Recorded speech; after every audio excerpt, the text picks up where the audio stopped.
రథసప్తమి నాడు ఆకాశం అంతా నక్షత్రమండలం రథాకారంలో ఉంటుంది. అందుకని దానికి రథసప్తమి అని పేరు.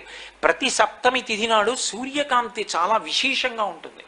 అటువంటి సప్తమి తిథి నాడు రథసప్తమి వచ్చినప్పుడు ఆ జిల్లేడాకులు రేగుపళ్ళు తల మీద పెట్టుకుని నమస్కారం చేసి సూర్యుడికి స్నానం చేస్తారు. ఎందుకు అంటే సూర్యబింబంలో ఉండేటటువంటి ప్రాణశక్తిని పుచ్చుకుని జిల్లేడాకు ఇక్కడ ఉండేటటువంటి గోరువెచ్చటి ఆ బ్రహ్మస్థానము నుండి ఆ లోపలికి ప్రసారం చేస్తుంది. దానివల్ల ఎదర వచ్చేటటువంటి విశేషమైనటువంటి వేడిని తట్టుకోవడానికి కావలసిన శక్తి వస్తుంది.